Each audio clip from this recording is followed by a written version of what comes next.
कैसा महसूस कर रहे हैं आप अभी? How are you feeling right now? ज्यादातर आप लोग का रिएक्शन एक मैकेनिकल रिएक्शन होगा कि हाँ बढ़िया, आप बताओ सब ठीक, और एल्स you'll से या I am feeling fine, how are you? और इसमें आपकी कोई गलती नहीं है, क्योंकि हमें ये कभी सिखाया ही नहीं गया है कि कैसे हम अपने इमोशंस को पहचानें, रेगुलेट करें और एक्सप्रेस करें। सो आज चलिए बात करते हैं about emotional awareness, emotional quotient के बारे में and how to deal with it. Hi, I am doctor Saroj Dubey and I'm a doctor as well as an author. And welcome to my channel where we talk about various things to make our life more meaningful and joyful. बचपन से हमें बताया गया है कि IQ और या intelligent quotient सबसे ज़्यादा इंपॉर्टेंट है। IQ अच्छा होगा तो आप अच्छे मार्क्स लाएंगे, ग्रेड्स लाएंगे, कॉम्पिटिटिव एग्जाम्स में अच्छा करेंगे और इससे आपको अच्छे जॉब मिलेंगे एंड एक बढ़िया पे पैकेज। इमोशनल कोशेंट EQ के बारे में हमें कभी ट्रेन नहीं किया गया है, पर अब चीज़ें चेंज हो रहा है और बहुत सारे ऑर्गेनाइजेशन एंड लीडर्स EQ को ज़्यादा इंपॉर्टेंस दे रहे हैं। एंड माइक्रोसॉफ्ट के CEO Satya Nadella, he has said that IQ without EQ is actually a waste of IQ and EQ is no longer a soft skill. और ये बहुत इंपॉर्टेंट है कि हम कैसे अपने इमोशंस को मैनेज करते हैं और उसको रेगुलेट करते हैं, and that depends to a large extent how happy we are in our personal life and professionally भी हम कैसे करते हैं। जब आपके बॉस क्रिटिसाइज करते हैं या you are feeling very sad और लोनली, या स्पाउस के साथ कोई आर्ग्यूमेंट होता है, तो आप क्या इमीडिएटली रिएक्ट करते हैं या रीजनेबली रिस्पॉन्ड करते हैं? जब आपको बच्चे पे गुस्सा आ रहा हो या आप you are feeling heart broken and disappointed, are you able to stay with these emotions? A lot of our happiness depends on these skills and specially dealing with strong emotions becomes very important. And I'll share a few tips where we can manage our emotions, especially the challenging emotions, in a better way. The first is recognizing. Recognize करना या पहचानना अपने emotions को. That means we are acknowledging that ऐसे emotions हैं. We are feeling angry, upset या sad. The first thing to do is to recognize and acknowledge it. ज़्यादातर हमें पता ही नहीं रहता है कि हम कैसा महसूस कर रहे हैं. So how can we deal with it unless we recognize and acknowledge it? The second is to name our emotions. That feeling of heartbreak, sadness, anger, disappointment, अब सिर्फ उसको एक नाम दे रहे हैं, एक लेबल दे रहे हैं. And just by doing this can decrease the intensity of the emotion. क्योंकि जब हम नेम करते हैं इमोशंस को, then the nerve fibers doesn't go to the amygdala, जो कि हमारा फाइट और फ्लाइट रिस्पॉन्स सेंटर है, but it goes to the prefrontal cortex and this decreases the intensity of the emotions. There is a very nice phrase, name it to tame it, and this practice is called affect labeling. Then the third thing is accepting our emotions. जब हम emotions को accept करते हैं तो हम उसे space देते हैं रहने के लिए. The problem is that strong emotions like anxiety or anger or sadness by themselves, they may cause some problems, but even more important is the resistance to it. अगर एंग्जाइटी हो रही है तो हमें लगता है हमें क्यों हो रहा है, ऐसा क्यों फील कर रहे हैं हम anxiety, why am I feeling sad और अपसेट और disappointed, and that actually aggravates our suffering. So when we accept the emotions, when we don't resist it, then the suffering does not multiply and the emotions are allowed to come and go. Then the next thing is staying with the discomfort. हम, as I said, हमें कभी बताया नहीं गया है कि हम अपने इमोशंस के साथ कैसे रहे. When we are having some intense emotions, the first thing we want to do is to escape it. हम उसको एस्केप कैसे करते हैं? चाहे कुछ एडिक्शन से, जैसे स्मोकिंग, अल्कोहल, शॉपिंग एटसेट्रा, पर हम उसके साथ नहीं रहना चाहते हैं. But what happens then is that gives rise to some various kinds of addiction, and the emotion still remains inside us. But when we stay with that discomfort, when we are sitting with it, when we are allowing it to be, then the emotions are allowed to run their course. And इसकी शुरुआत हम कर सकते हैं छोटे emotion, जैसे थोड़ा हमें रेस्टलेसनेस है या बोर्डम है, और उसके साथ कुछ सेकंड के लिए या 1 मिनट के लिए बैठे, and then we can gradually increase it to more intense emotions. The next is something which is very powerful, which is feeling our emotions. There is a wonderful saying, feel it to heal it. क्योंकि जब हम अपने emotions को feel करते हैं, कहाँ है वो इमोशंस?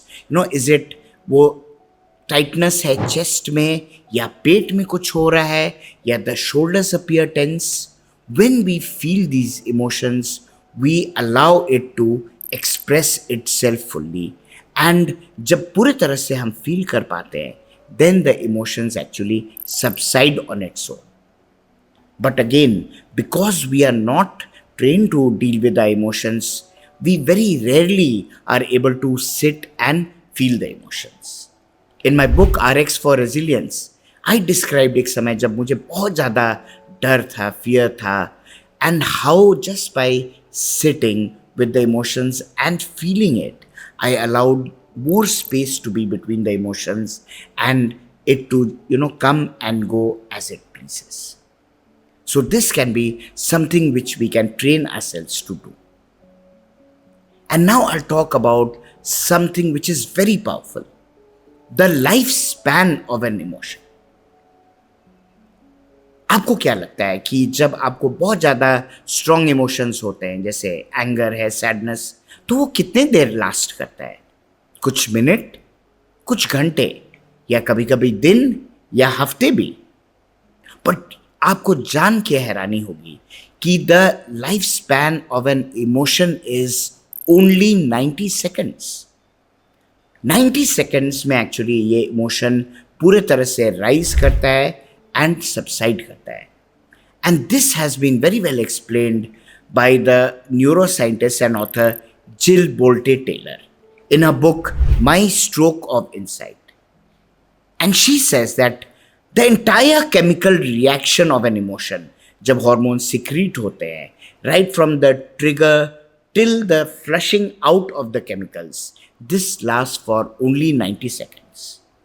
पर ऐसा क्यों होता है कि कुछ इमोशंस जो है हमें सालों तक भी याद रहते हैं, घंटों तक, महीनों तक? वो एंगर याद कीजिए, या कभी कभी जब कुछ ब्रेकअप हुआ हो, या वो सैडनेस है, हार्ट ब्रेक है, डिसअपॉइंटमेंट है, that feeling of loss, we remember it for even months और ईयर्स. ऐसा क्यों है? That is because we are always replaying those stories in our mind. जब भी हम उस एपिसोड के बारे में सोचते हैं, then the entire reaction again repeats. But when we are totally present only with the emotions, feeling it, then actually it subsides in 90 seconds. कभी कभी हो सकता है वो 90 seconds नहीं होगा, 2 मिनट, 3 मिनट होगा. But the important part is कि हर इमोशन का एक लाइफ है. It can be whether it's 90 seconds or 2 minutes or 5 minutes, it doesn't matter. But when we are totally present with the emotion, without replaying the story again and again, then it rises and falls in a particular time period. The same thing has also been talked about by Joan Rosenberg.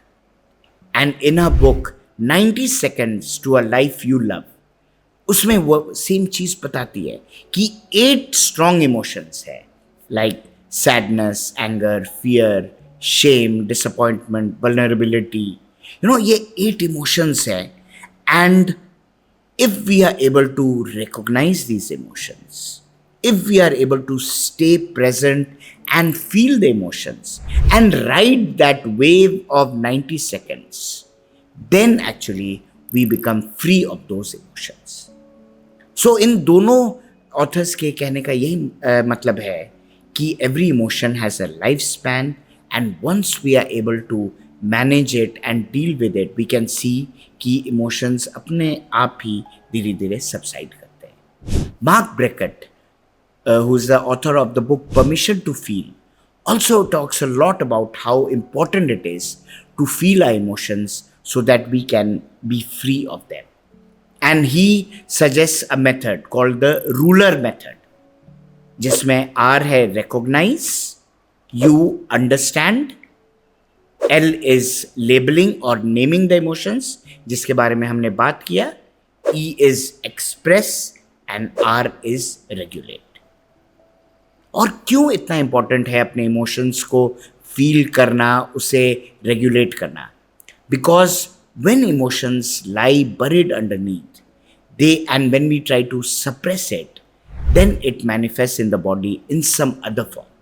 And there is a wonderful book the body keeps the score, जिसमें बताया है कि even सालों पहले के traumatic episodes जो कि दबे रहते हैं वो बाद में किसी न किसी फॉर्म में, चाहे वो डिप्रेशन हो या सिवियर एंजाइटी के फॉर्म में प्रतीत होता है. And as I have already mentioned, when we are not able to deal with our emotions, when we try to escape our emotions, it leads to various kinds of addictions. The greatest freedom is not about controlling the external situation, क्योंकि हम तो उसको control कर ही नहीं सकते. But actually the greatest freedom is how we are able to change our response. जब बहुत गुस्सा आ रहा हो, when we are feeling very annoyed, very frustrated, how do we deal with our emotions? From time to time, we can ask ourselves, we can do a check-in with our emotions. How am I feeling right now? What am I unable to feel? Her emotions and feelings visitors के समान हैं, where they can come, stay for some time, be allowed to stay, hang around, and then subside. When we are able to pause, recognize our emotions, feel it, and stay with it, then we are on the path to real freedom and happiness. Thank you so much. I hope आपको ये episode अच्छा लगा. And 3 books मैं बताऊंगा. One is Permission to Feel by Mark Brackett. The second is 90 Seconds to a Life You Love by Joan Rosenberg. And the third is My Stroke of Insight by Jill Bolte Taylor. Namaskar.